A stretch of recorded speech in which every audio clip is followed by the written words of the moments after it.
ወገኖቼ ሆይ ዛሬ ደግሞ የምመሰክርላችሁ እግዚአብሔር በዘመኔ ያሳየኝን ድንቅ አደራረጉንና የማዳኑን መንገድ ነው።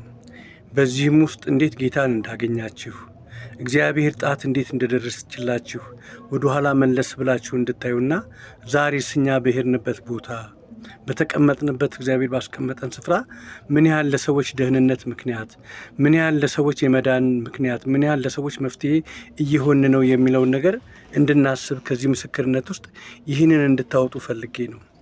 ወቅቱ ደርግ ወጣቶችን በብሔራዊ ውትድርና ምክንያት እያሰረ ወደ ጦርነት የሚማግድበት በሀገር አቀፍ ደረጃ በሀገራችን በክርስቲያኖች ላይ ጌታ ኢየሱስ ክርስቶስን የግል አዳኛቸው አድርገው በተቀበሉና በሚያመልኩት አልፎም በሚያገለግሉት ቅዱሳን ላይ ከፍተኛ ስደት፣ መከራና እንግልት የሚፈጸምበት ወቅት ነው።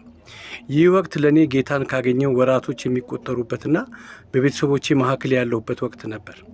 ታዲያ ይህ በዚህ ሁኔታ እንዳለ አንድ ከቤተሰቦቼ ጋር በሀገር ልጅነትና በዝምድና የምትተሳሰር ሰው ልጠይቀን ትመጣለች እና ቤት ውስጥ ፋዘር ያስተዋውቃትና ከኔ ጋር ይሄ የመጨረሻው ልጄ ነው።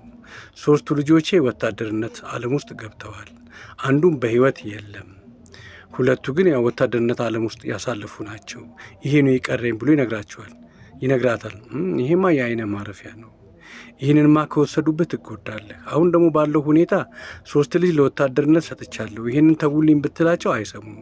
ስለዚህ ለተወሰነ ጊዜ ይህ ልጅ እኔ ጋር ይደበቅ፣ እኔ ጋር ይቀመጥ፣ ይሄ የአፈሳው ሂደትና ግርግሩ እስከሚያልፍ ድረስ ለተወሰነ ጊዜ እኔ ጋር ይቀመጥ ብላ ታማክረውና ይህንን ነገር ከተነጋገሩ በኋላ እኔንም እንደ መፍትሄ ሀሳብ ያቀርብልኛል እና ለተወሰነ ጊዜ ዘመድ ነች፣ ቤተሰብ ነች፣ እሷ ጋር ሄደህ አሳልፍ እና ዛሬ ማታ ትሄዳለህና እቃዎችን አዘጋጅ፣ ድንገት የምትለብሰው የምትይዘው እቃ ካለ አለኝ።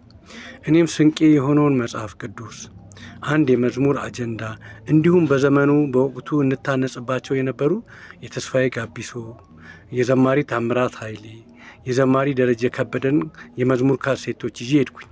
እዛም ስደርስ ለቤተሰቡ እኔ እንግዲህ ክርስቲያን መሆኔን ታውቃላችሁ፣ መዝሙር ማዳመጥ እፈልጋለሁ፣ መጸለይ እፈልጋለሁና ትንሽ ስፍራ ብታዘጋጁልኝ ደስ ይለኛል ብዬ ፍቃድ ጠየኳቸው።